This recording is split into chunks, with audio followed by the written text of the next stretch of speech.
नमस्कार, नमस्ते Phaltan YouTube channel मध्ये मी राजकुमार गोपने आपलं स्वागत करतो।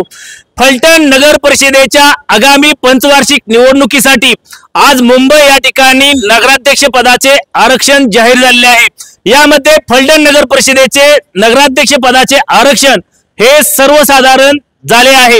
गत वेळेस 9 वर्षापूर्वी झालेल्या निवडणुकीवेळी फलटण नगर परिषदेचे नगराध्यक्ष पदाचे आरक्षण ओबीसी महिलेसाठी आरक्षित करण्यात आले होते। यानंतर आता तब्बल 9 वर्षाने नगर परिषदेची निवडणूक होऊ घातली आहे आणि आज मुंबई या ठिकाणी राज्यातील नगर परिषदांचे आरक्षण नगराध्यक्ष पदाचे आरक्षण जाहीर करण्यात आले आहे। यामध्ये फलटण नगर परिषदेचे नगराध्यक्ष पदाचे आरक्षण सर्वसाधारण जाहीर झाले आहे। यामुळे आता फलटण मधून नगराध्यक्ष पदाला थेट उमेदवार कोण उतरणार आणि यावेळेस प्रथमच नगराध्यक्ष पदाची निवडणूक ज्याप्रमाणे गेल्या 9 वर्षाप्रमाणेच पुन्हा एकदा जनतेतून होणार आहे आणि यावेळेस फलटण नगर परिषदेचे नगरसेवक 25 वरून 27 वरती वाढवण्यात आले आहेत। दोन नगरसेवक वाढवण्यात आले आहेत। त्याचबरोबर 13 प्रभागातून फलटण नगर परिषदेची निवडणूक संपन्न होणार आहे।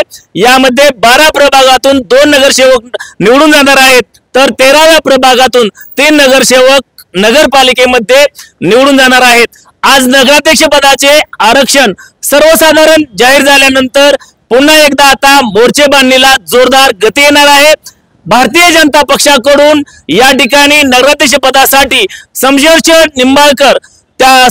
नाईक निंबाळकर त्याचबरोबर माजी नगराध्यक्ष दिलीप भोसले यांची नावे सध्या चर्चेत असतानाच राज्य गटाकडून युवा नेतृत्व माजी नगरसेवक श्रीमंत अनिकेत राजे नाईक निंबाळकर त्याचबरोबर माजी नगराध्यक्ष श्रीमंत रघुनाथ राजे नाईक निंबाळकर यांची नावे सध्या चर्चेत आहेत। यामुळे आजच्या या आरक्षणामुळे आता पुन्हा एकदा फलटण नगर पंचायतच्या नगर परिषदेच्या पंचवार्षिक निवडणुकीसाठी आता मोर्चे बांधणीला गती येणार आहे। तुम्हाला काय वाटतंय, फलटण नगर परिषदेच्या नगराध्यक्ष पदासाठी कोण कोण निवडणूक रिंगणात उतरतील जरूर कमेंट्स बॉक्स मध्ये कमेंट्स करा। त्याचबरोबर आपण जर आमच्या नमस्ते फलटण यूट्यूब चॅनलवरती पाहिलं असाल तर नमस्ते फलटण यूट्यूब चॅनल सबस्क्राइब करा। आमचे नमस्ते फलटणचे संपादक वैभव गौड यांच्यासह मी राजकुमार गोपने, नमस्ते फलटण यूट्यूब चॅनलसाठी फलटण नगर परिषद फलटण।